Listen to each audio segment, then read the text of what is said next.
మొత్తాన్ని మీరు శాస్త్రి గారి contribution to the film industry as a writer, అలాగే ఒక వ్యక్తిగా, ఒక రచయితగా సమ్మరైజ్ చేయాలంటే మీ మాటలు ఎలా చెప్తారు? అమ్మో చాలా కష్టం. నా దృష్టిలో తెలుగు భాషకి, తెలుగు అక్షరాలకి ఎప్పుడైనా కనుక నిజంగా ప్రాణం అంటూ వస్తే అది సిరివెన్నెల సీతారామ శాస్త్రి గారి రూపంలో ఉంటుంది అని నేను నమ్ముతాను. ఇంకోటి ఏమిటంటే, చాలా మందికి ఇప్పటికీ తెలుగు సినిమా సాహిత్యం పట్ల ఒక రకమైన చులకన ఉంది. సినిమా పాటలో ఏముంటుందండి, సినిమా పాటకి ఒక ఆధ్యాత్మిక స్థాయిని, ఒక అత్యున్నతమైన సాహితీ విలువని, గొప్ప స్థాయిని తీసుకొచ్చిన చాలా కొద్దిమంది రచయితలు మనకు ఉన్నారు.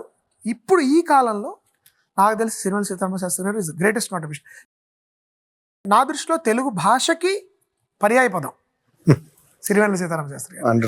తెలుగు భావోద్వేగానికి పర్యాయ పదం, తెలుగు సాహిత్యంలో ఉన్న అందానికి పర్యాయ పదం, తెలుగు మాటల్లో ఉన్న అందానికి పర్యాయ పదం సిరివెన్నెల సీతారామ శాస్త్రి గారు నేను చెప్తాను. దట్స్ వాట్ నాకు ఆయన చూసినప్పుడల్లా ఆయన వాడిన మాటలు, ఆయన చేసిన ప్రయోగాలు, అట్ ద సేమ్ టైం ఆయన ఆ సౌకుమార్యం, ఆ సరళత్వం, ఆయన భాషలో కానీ వాటిలో దాగున్న గాఢత, వాటిలో దాగున్న లోతు, జీవితానుభవం, అవగాహన తెలుగుకి ఏమన్నారంటే సజీవ రూపం. చాలా బాగుంది సార్. అంటే సాహిత్యాన్ని ఆస్వాదించే వాళ్ళు చాలామందే ఉన్నారు, కానీ మీలాగా ప్రతి పాటని, పల్లవిని, ప్రతి చరణంలోని ప్రతి లైన్ని ఎంతో ముచ్చటపడుతూ తిరిగి తిరిగి చదువుకుంటూ తిరిగి అంతే ఆస్వాదన. అంటే ఒకసారి రాసుకున్నప్పుడు మనం అవునవును అది ఉంటుంది ఆ ఫీలింగ్. అవును అవును కానీ ఆ పాటను చదువుకున్నప్పుడల్లా అదే ఫీలింగ్ ఉంటుంది. ఆ ఎడిక్షన్ని ఐఎమ్ మిస్సింగ్ నౌ. శాస్త్రి గారి ఆ ఎడిక్షన్ ఒకళ్ళు అదే మననం చేసుకుంటూ ఎంత బాగున్నారని.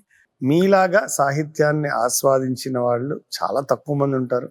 మీకు కూడా congratulations. Thank you so much. నన్ను కూడా ఇంత అంటే ఇలా పంచుకునే ఇంత లోతుగా శాస్త్రి గారి గురించి మాట్లాడే అవకాశం చాలా తక్కువగా వస్తుంది. అంటే మామూలుగా మనం ట్రిబ్యూట్స్ జనరల్గా చాలాసార్లు చెప్తూ ఉంటాం, కానీ ఎక్కడ ఇంత అవకాశం రాదు.